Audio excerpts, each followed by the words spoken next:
Now back in the Palestinian Authority, protesters' anger towards Palestinian President Mahmoud Abbas is growing fast.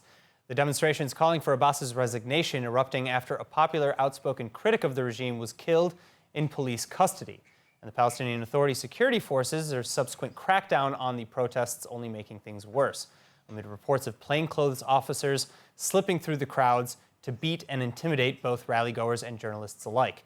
Here to analyze is Israeli journalist, attorney, and author of Industry of Lies, Dror Yemini. Dror, thank you so much again for being with us. What successes or lack thereof do you predict coming out of these protests?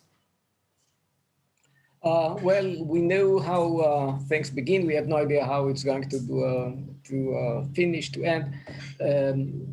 Everything is possible under the circumstances because let's remember one thing, the Palestinian Authority is not that strong. I mean, of course, they have the security forces, but it doesn't mean that they can really oppress whatever they want, whenever they want. It's not, I mean, and the images that are coming from Ramallah and from other cities are quite bothering because we have to think about the options that the alternative is going to be much worse. For the moment, they still have control, but it might go out of hands and everything might happen, everything. So I want to get to maybe some of the predictions for the outcomes in a moment, but coming back to the crackdown, if it continues to become more and more aggressive, as we've been seeing over the last couple of days, could the response from the protesters amount to a neo-Arab Spring? Well, it is right now, but you know, 1 week time is not enough in order to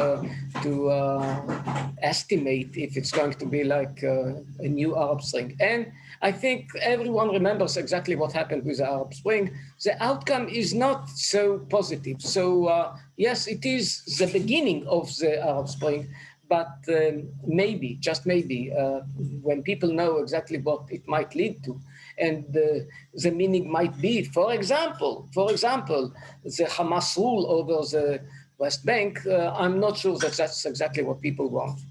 All right, so what exactly do the protesters, the Palestinians, largely want? And would that desire line up with the reality that you think might occur if they were successful in actually getting Palestinian Authority President Mahmoud Abbas to resign? I'll tell you, there are some figures who are quite popular among the Palestinians. And before everyone else is Marwan Barghouti, who is right now in jail. But according to all the polls, if he will run for presidency, he is going to win. What will happen? What Israel is going to do? Will they let him go out of jail? Nothing is clear right now. And the other alternative is, of course, the Hamas. But what people want is more freedom. Let's not forget that something happened because of the connection with Israel, because of the friction with Israel. It's not only, you know, checkpoints and that kind of thing. I mean, what they see from Israel is a liberal country, a democracy. Yes, maybe they are under occupation, but you know, so many connections with Israelis, with Israeli human rights organizations, with so many activists, and they, in a way, want to be somehow to enjoy this kind of freedom of speech. They do not have it, and some.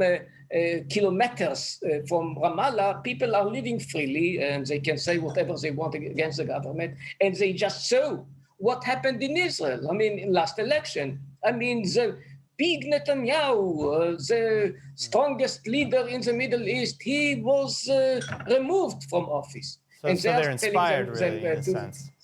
Of course, they are inspired by whatever is happening from Israel. It's not only political. It's not only, you know, occupier and occupied. I mean, the relationship between Israel and the Palestinians is much more complicated. All right, Dror Yemini, thank you so much for your insights. Thank you for having me.